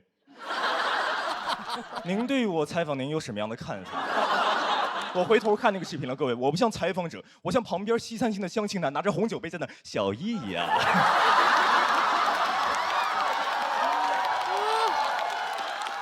你觉得我怎么样？各位，你们现在都笑了，易立竞懵。那易立竞他只见过披荆斩棘的哥哥，他哪儿见过挤眉弄眼的弟弟？我的中庭有3关，我只控制住了我的眉毛，我的另外2关像鸟一样乱飞，尤其是我的眼珠，我当时像一只捷克狼犬在寻觅猎物，我在舞台上的原样是这样。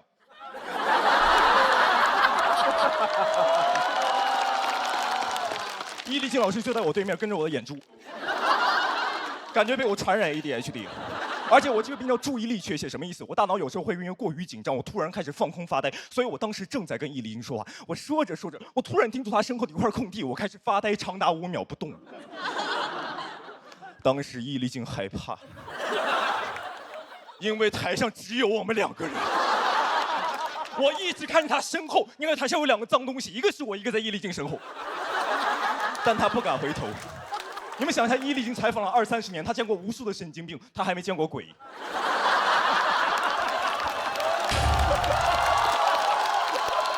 我一直朝他身后挤眉弄眼，你感觉新闻没播完，人鬼情未了，你感觉？就那个时候，易立就痛恨自己不是吴京，因为吴京可以随手的，吴京可以在，我见过鬼，你见过吗？对吧？那吴京可以。那易立竞不行，那易立竞是没有后视镜的，我就想赶紧结束这场访谈，太尴尬了，茶也凉了，我也累了，易立竞也碎了。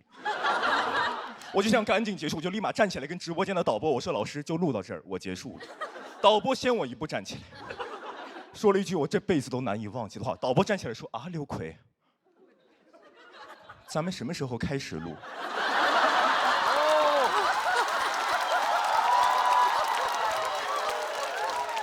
各位，我3年没接触主播台了。我从进门那一刻开始到现在为止，我都没有喊开机。也就是说，刚刚30分钟，什么都没录，纯调戏。我们当时3个人心里各有各的想法。导播心想还没开始吗？我说我已经结束了。易立竞心想。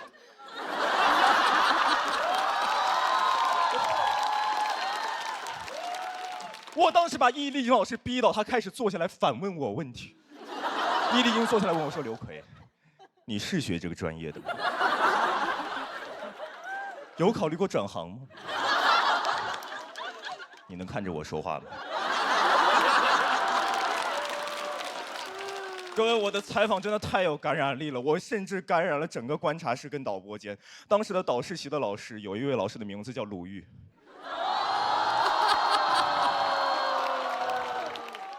鲁豫老师拿着手上的板子说：“刘奎，我是要首先淘汰的。”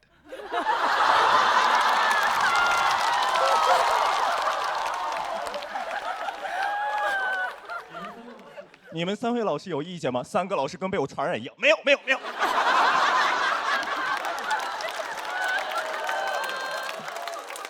各位，真的是我走得太快了，网友们看了我的表现，都来网上拥抱我，就是拥过来网暴我。给我取名叫我什么眉毛哥、眉飞色舞哥，说我什么眼球突出甲亢，说我有那个鸟类综合症说，还有那种网友说刘奎，你其实特别适合当演员啊，因为你面相狡诈。特别适合演咱们古装剧里面的太监，就是哎，我有一计，我就。妈的，声音太多了，各位，我完全看不下去，因为我有严重的注意力缺陷，我完全。但各位你们放心，今天我还站在这，就说明我完全没事。因为当时我下了这个节目被网暴完之后，我立马花3个月的时间，用这段故事和网暴的经历写了一个专场出来全国巡演。我现在每走过一个地方，每走过一个城市，每走一个录播间，你们这220个人，我看到之后，我都知道，我在你们的心里，只要演完，我不是那个采访易立竞的变态。我是一个纯粹的喜剧演员，我正带着易立竞老师全国巡演，我现在，我完全无所谓。网上说我声音，我线下的观众都很喜欢我，都说刘奎这个人没毛病，都说我没毛病。我现在完全无所谓。有很多观众不喜欢我，看了我的表现，说刘奎你从头到尾眉飞色舞，你这是脱口秀吗？我说没关系，您过来，我没有办法挑飞我。我现在就做自己。我想好了，今天采访完之后，演完这一段，鲁豫老师问我说：“刘奎，咱们俩约个访谈。”我说：“对不起，鲁豫，有约了。”完全无所谓。我就是这样。我现在看到爱奇艺，你们看这边是不是有几家摄像头，对吧？这些摄像头配拍我吗？爱奇艺，你们得换成运动相机，不然抓不到我的幽默瞬间，你抓不到，完全无所谓。说我流很多汗，说我今天把汗甩第一排观众嘴里。各位，你们要是不喜欢我，这就是我的汗水；你们要是喜欢我，这就是我给你们全场的饭撒。这就是我的喜剧。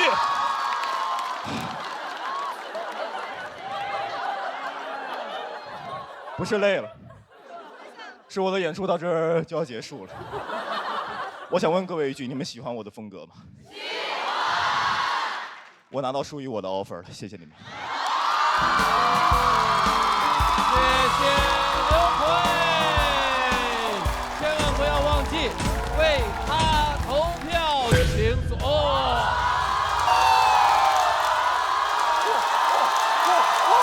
恭喜你触发了我们车轮战中的金牌挑战。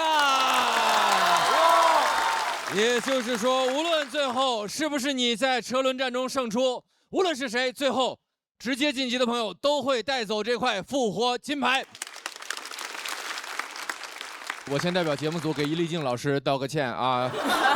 那个，您这段卡段注定会获得很多的播放。您不光要陪着刘奎全国巡演，还会在接下来3个月都出现在大家的短视频里。我在这要郑重感谢一下，除了陈鲁豫老师，易立竞老师本人允许我讲这一套段子。确实，看来我们当时真的做了一个非常正确的决定。如果当时不是第一个淘汰刘奎，他就没有那么充沛的情绪，写一段那么完美的段子，然后全国巡演，能够来到这个舞台，刚才像疯了一样的表演，能走多远都有可能。还有一点，他的脱口秀长功太多了。当时我们在初选的时候，每个人介绍自己，有才艺展示，讲段脱口秀，太凉了。短短的不到1年的时间，发生了什么？刘奎？病情加重，病情加重了。我纯努力。我是去年8月开始才商演。然后11月出的专场，12月开始全国巡演。然后这里要感谢高校喜剧负责人，还有这边大家看到的所有的主理人，都是他们给我的机会，是他们养育了小剧场，才生出了我们。因为吴为没有触发金牌挑战，所以他的票数应该不会超过刘奎。但是我们也看一下张吴为的比赛结果。哇，已经很高了，其实很高了。我觉得我们俩都努力，然后也谢谢全场的观众吧。然后奎奎，你真的很棒。我们请刘奎来到休息区。我当时抽到易立竞老师那3个字的时候，我就觉得素材来了，对。但是我没想到走的这么丑陋。你是什么专业？哪个学校？你还是热爱这件事情是吗？完了，角色反转了。但他有一个非常致命的问题，他的表情真的完全失控了。我觉得刘奎犯了做访谈的几乎所有的大忌。我想问各位一句：你们喜欢我的风格吗？我拿到属于我的 offer 了，谢谢你们。有观众看哭了，晋级区还有等候区也说有演员哭了，我自己没什么要哭的感觉。我拿到 offer 了。最后一位了，朋友们，他是等的最久的，所以他需要我们所有人帮帮他，好不好？最后一位朋友是一位导游。俗话说，读万卷书，行万里路，至少已经做到一半多了。我们掌声有请来自过载喜剧的小爽。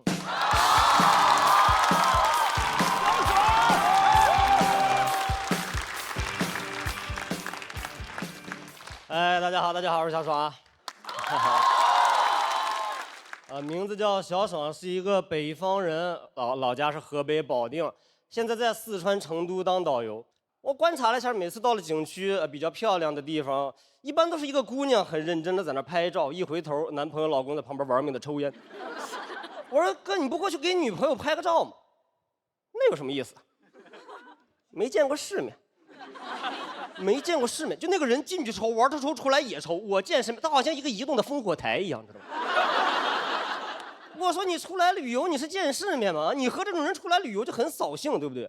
哎，你生活中和一个扫兴的人在一起，你干什么都不快乐。但刘备、关羽、张飞，刘备说啊，今天咱们兄弟3人对着这个桃花结拜。张飞说那有什么意思？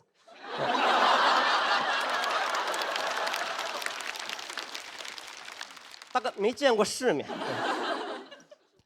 我觉得出来旅游、出来玩，真的就要放松一点。我第二个特别讨厌的是那种旅游博主，天天发那种帖子，避雷这个景区，避雷那个景区，搞得我们现在生意越来越差。我在成都待的最厉害的一个景点，我不知道你们听说过没有？是成都周围有一个特别厉害的景区，叫做3星堆遗址。哦，很厉害，叫青铜神树、青铜大立人，古蜀国人几千年前留下来的遗址都有人避雷。避得贼抽象，你想不到他说避雷3星堆遗址，为什么离成都市中心这么远？我说你知道什么叫遗址吧？啊，人在那儿住了几千年呀，你觉得呀？那个帖子下边8000个赞，你就感觉那8000个人是往成都通勤的古蜀国人。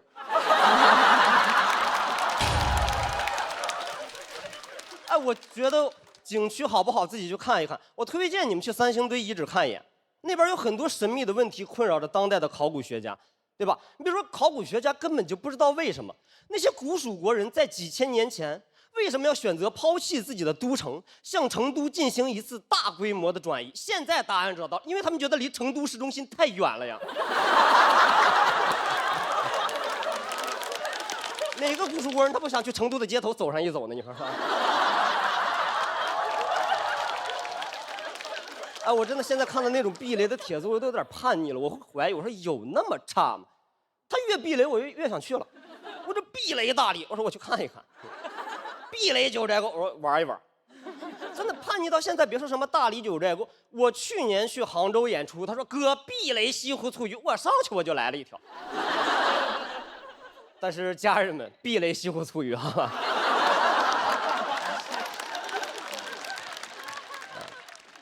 我虽然是个导游，但是我现在最害怕带的一种团是飞机团。因为我带过几次，我发现我是一个极度恐飞的人。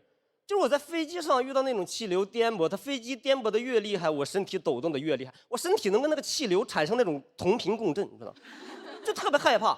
而我在飞机上抖的时候，我朋友会跑过来安慰我，他们安慰人永远是那2句话的，你听过吗？就我在那发抖，我朋友跑过来，爽，别怕，飞机是咱们这个世界上最安全的交通工具。哪怕咱们飞机飞到一半，有一个发动机着了，只要发现的足够及时，机长把它关闭，剩下1个发动机，咱们都能安全降落。他安慰我之前，我都没有想过发动机还能着了。我说那不更害怕了吗？你都说了，咱们得发现的足够及时，把它关闭才能安全降落，不及时不死了吗？对吧？那就不安全。我觉得飞机怎么才能叫真正的安全？我觉得飞机哪怕炸了，我也得安全降落，能理解吗？这个才叫真正的安全。飞机爆炸前一刻，机长直接把我弹射到虹桥机场，这个才是真正的安全。你把我弹到浦东机场，接受不了。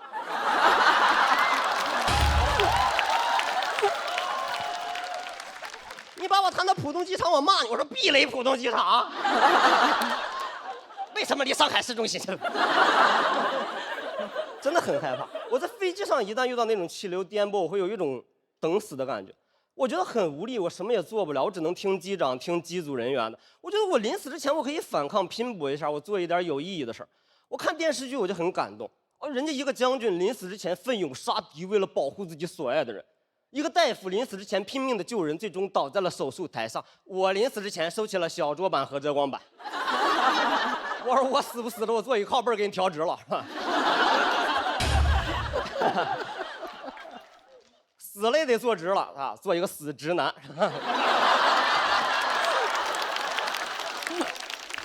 哎，真的很影响工作。我之前有一次带着20多个老头老太太去北京旅游，半路遇到那种气流颠簸，老头老太太吓坏了，在那尖叫。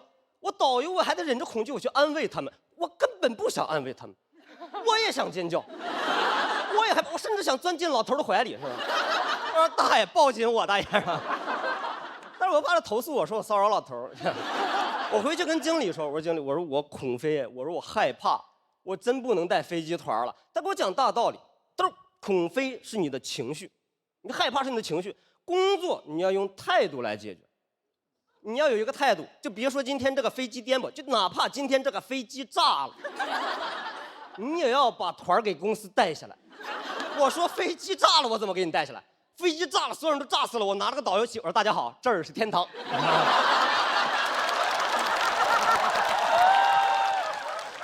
蓝蓝的天空，炸死的泪。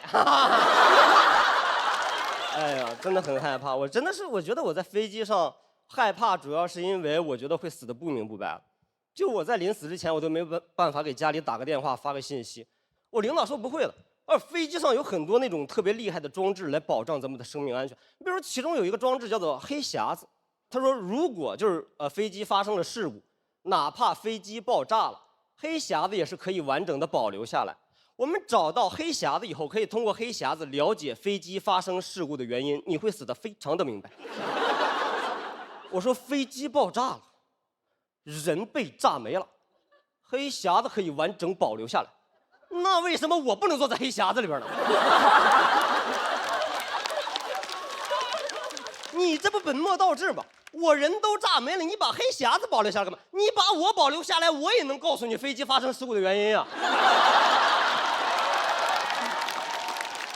哎，要了命了！真的没有人研究一下这个技术吗？你想想是不是这么个道理？黑匣子掉下来，你得自个儿去找。我掉下来，我主动联系你了吗？我就。我现在在飞机上，我真的安全演示我都看不进去。我看一安全演示我就害怕。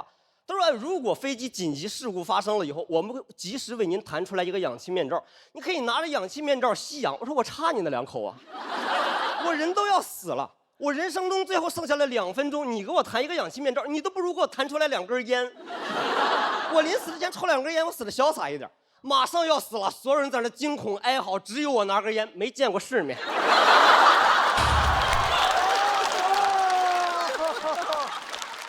不要跟我说飞机上没有打火机抽不了烟，发动机那不着了吗？那不是。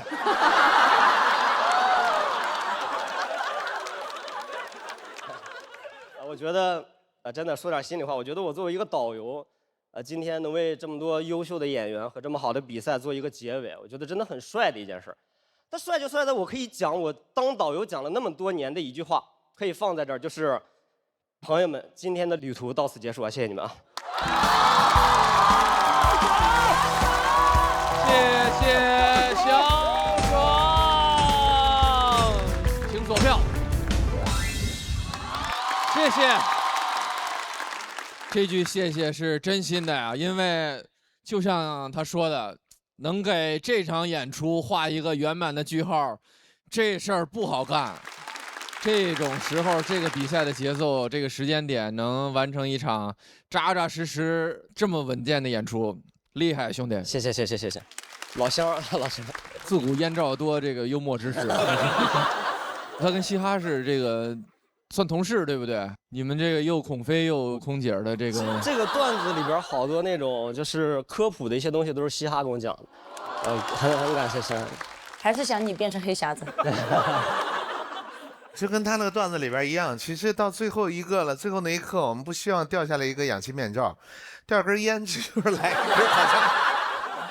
他也不鼓励抽烟啊。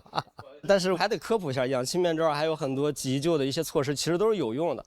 我只是害怕而已，跟那些东西没有关系，人家是很科学的一个办法啊。当然。我觉得太难得了，最后这个怎么接啊？但他表现得非常稳，是，而且他的语言节奏风格，包括讲话的状态，整体特别符合我对于喜剧演员此刻的一个审美的要求，就是都在那点儿上，非常难得，太稳了。黑匣子好巧妙啊！我们知道黑匣子这么多年，我真没这么想过，一切都刚刚好。谢谢你给我们带来一个这么完美的ending。其实很多素材和东西都是我们线下演员一起打磨的，也有很多点都是朋友提出来的。其实线下有很多演员，其实大家可以多去关注一下线下的演出。是的，我们做节目最终也是想像一个陈述最讨厌的那东西，就是广告一样，让大家认识到这些演员，让大家知道还有很多剧场，还有很多的演出。我们都知道现场的演出是多么的珍贵和无法替代。那我们请刘回回到舞台中央，这场车轮战会有一个结果，我们整个第一赛段盲盒抢金赛也会有一个结果，最后会是如何，请看大屏幕。很遗憾，小爽要成为我们最后一位暂时前往待定区的朋友。太帅了！他的底太帅了，太帅了，太帅了！我算是那个屋里把所有人都给送走的人。3、2、1，加油！加油！加油！加油！加油！加油，宝贝儿！走了！喂，加油，妹妹！加油！加油！加油！1、2、3，加油！加油！加油！加油！然后我就一点一点听着那个屋里的声音就是越来越少。哦。请小爽前往主舞台准备，加油！我们一起共同经历了昨天那么美妙的一晚之后，我觉得这个经历比什么都重要。我们有机会，我们再凑齐一个线下拼盘，我们好好演一演，好吗，朋友们？拿车轮拼盘。我们是拿车轮。最后的掌声全部给到刘奎，恭喜你在车轮战中杀了出来，直接晋级，并且拿到复活金牌。谢谢各位的精彩演出。那我们第一赛段盲盒抢金赛的下半场就全部结束啦。最后的时间，我们仍然需要一个小小的总结。下半场印象最深刻的时刻或者朋友会是谁？国仔，哎，那个黄忠是上半场下半场的。首先他叫杨子儿，黄忠，然后黄忠是他的爷爷，然后以及他爷爷的偶像。他给我的印象太深了，就快笑断气儿了。真的是太奇妙了，每一句那梗又特别爆，而且又人话的含量极少啊，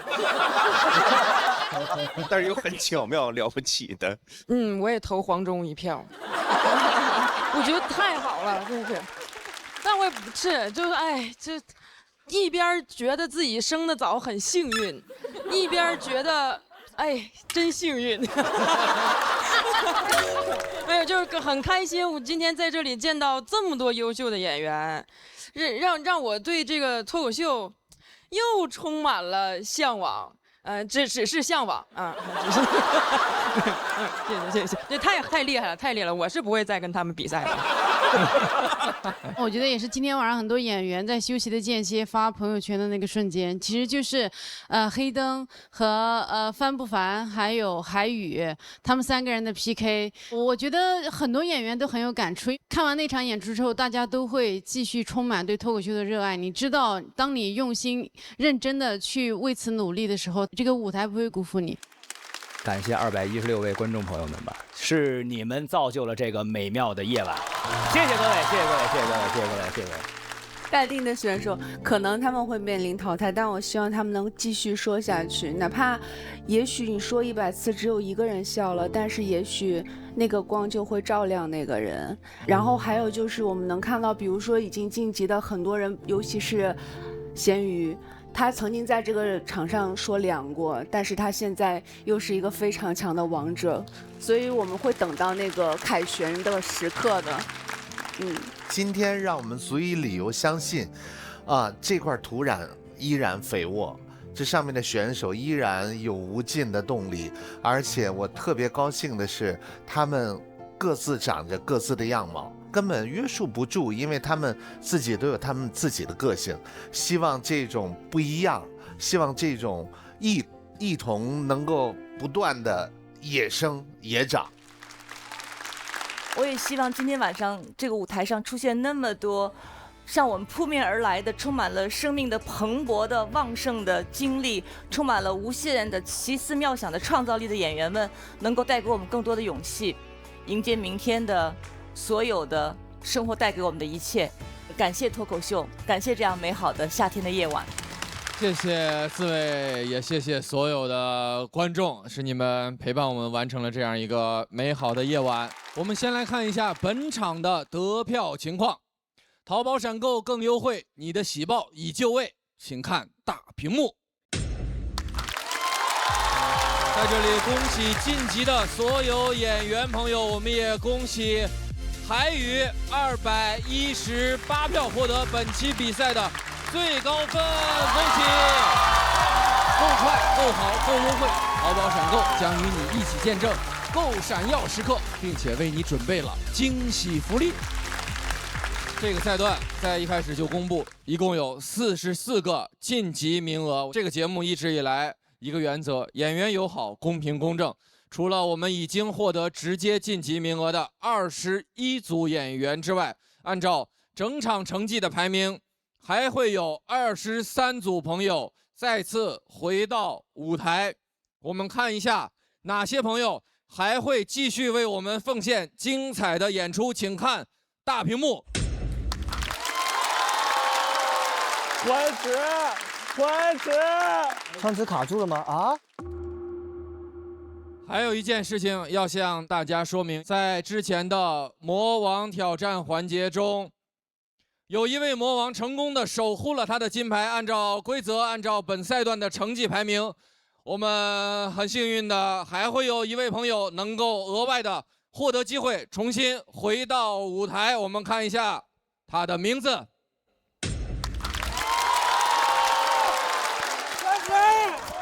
川崎，老姐，吓唬你的这个导演。最大的遗憾是这套段子在我心里没有得到它最好的归宿吧，我觉得。来得快，走得也得快，我真是风一样的女子，所以我的悲伤也来得非常的快速，希望它走得也比较快速吧。我就是一个来逗你们开心的人，让你们笑了，我觉得很开心，谢谢你们。总会有一些偏差，今天啊又是惊喜的一天，谢谢各位。我觉得一轮游也是游了，不能算搁浅了。继续我的喜剧之路吧，我觉得前路会光芒万丈的。四海之内皆兄弟，五洲震荡和为贵，江湖儿女多子轩。喜剧是直面人生很多困境的一个成果。你可能会在一场比赛打败我，但是你永远打不倒我。再勇敢一些和坚强一些吧。一个东西做不成又能怎么样呢？就做呗。我挺感谢自己没有放弃，挺感谢自己一直在坚持。一切都顺其自然。做脱口秀需要魄力，别害怕，别担心，别想那么多，怎么样都可以。放心眼，桥都坚固，隧道都光明。你一定要自信，你真的很好，你已经很厉害了。希望这句话不是在你一轮游之后听到。希望今年不要一轮游吧。这也太幽默了吧！第一赛段盲盒抢金赛全部结束，再次恭喜45位晋级的演员。大家依然会在线下演出，《喜剧之王单口季2026》线下巡演即将开始，全网搜索新的派死单拜，了解更多喜单巡演信息。最后再次感谢所有的演员和观众朋友，谢谢你们！各位，我们下周再见。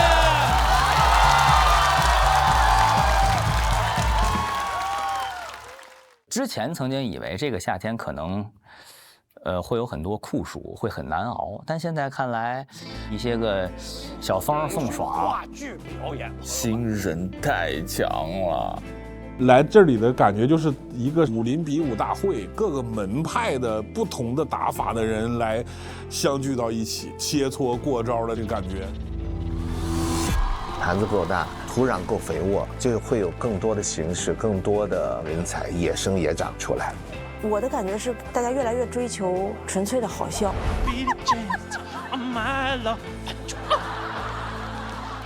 存钱，马上给我存钱！不是抓不到我的幽默瞬间，你抓不到。当一个人发疯的时候，你也不在乎他在说什么了，我就是跟着笑。我仿佛回到了那个夏天。想要的夏天已经完成了，每一步都是更好的夏天。多多，其实我第一季对他就印象很深刻，他有他自己热爱的东西，但是我觉得父母认为你在台上的表演就是做5分钟的小丑。所有脱口秀演员最初做这件事情的时候，被当做一个怪胎，被不理解甚至不尊重的那些岁月，每个人都是很孤独的熬过来的。夏天不光有燥热，还有炙热的脱口秀。我是开飞机的信号。我可以姓张，也可以姓黄，我甚至可以姓一匹来自北方的狼。明天眼睛就复明了，明日复明人啊！更文明真的会更快乐吗？脱口秀让我们就是成为我们本来该有的样子，平等、有爱、自由。哇，这真是一个完美的夏天，这真是脱口秀最美的样子。今晚加餐不用等，淘宝闪购帮你省。让我来看看淘宝闪购会请我吃什么呢？炸鸡汉堡和奶茶，还有一张免单卡。够了够了，真的够了！感谢够快够好够优惠的淘宝闪购，我去享用啦，拜拜。上淘宝闪购搜夏日拼团，点外卖拼团更优惠。本节目由淘宝闪购独家冠名播出，笑点稳稳接住，成长稳稳守护，宝宝成长有底气，上场有实力。感谢皇家美素佳儿特约赞助播出，听个段子电充好，感谢5分钟充好，9分钟充饱，零下30度只多3分钟的比亚迪汽车赞助播出，轻松爆梗随口来，一口维他爽开怀。感谢真茶真柠真爽的维他柠檬茶赞助播出，土地有温度，美食有态度。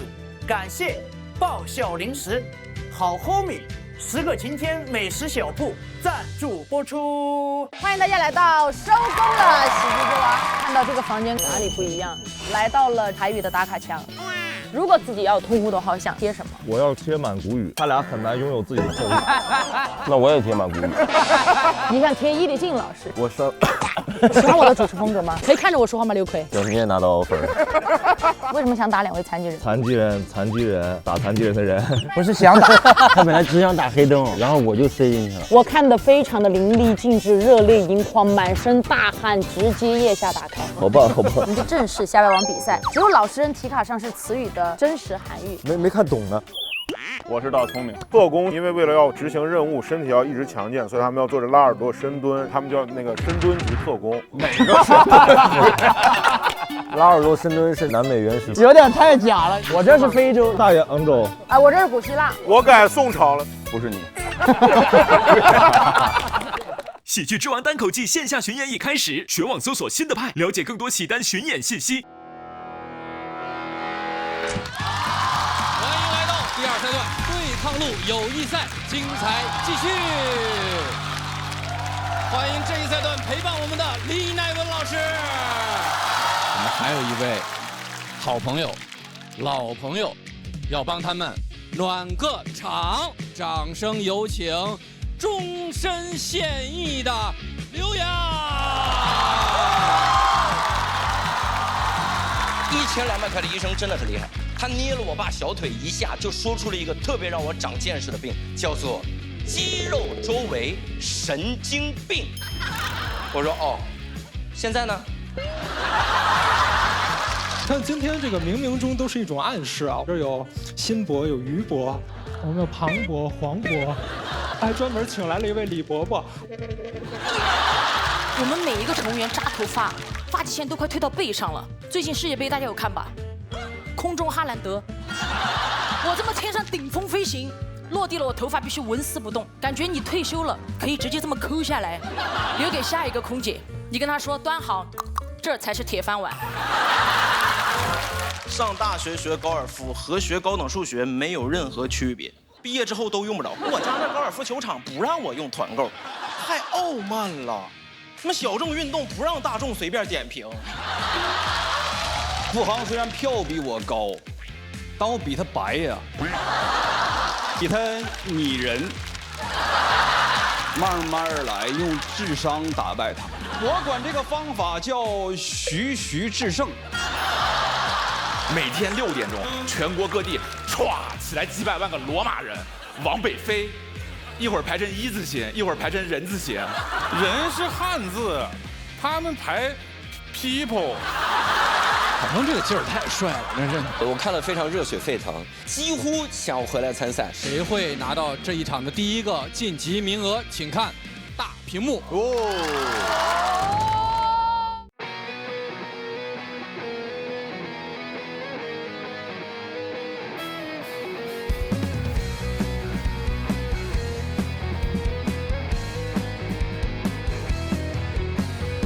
看到吗？台上是谁在领奖？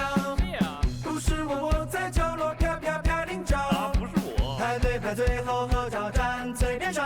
我咋办？你开场唱，我赶场，点绿就响。从来就没有女生举来就接气枪。你只是北京腔，我可是北京腔。没有万人敬仰，只有万人敬仰。就我自己努力奋斗，就算是个路人甲，谁也要翻身的。浪花飘飘飘飘飘飘飘飘飘，谁不是？每周一12点，会员专享喜剧演员们收工后的走心饭局。电视看爱奇艺就用奇异果 TV，享真奇映画 Max 高品质视听，解锁100种追踪方式，你的私人定制尽在爱奇艺综艺。来爱奇艺创作中心投稿《喜剧之王》单口季第3季，2创视频赢现金奖励。海外用户下载爱奇艺国际版，多语言字幕，更多独家内容抢先看。更多节目精彩资讯尽在新浪娱乐微博综艺、新浪综艺，百度一下你就知道。上百度 APP 搜索《喜剧之王》单口季第3季，看更多精彩内容。独家中文百科合作平台，上百度搜索《喜剧之王》单口季第3季，精彩内容尽在百度百科。上新浪新闻客端搜索《喜剧之王》单口季第3季，看节目更多精彩内容。上前程无忧511 job 找高薪工作，赚到你笑。下载网易小蜜蜂，看年轻人的朋友圈，拥有到词典 AI 同传，外教课堂轻松听懂，跨国会议无碍沟通。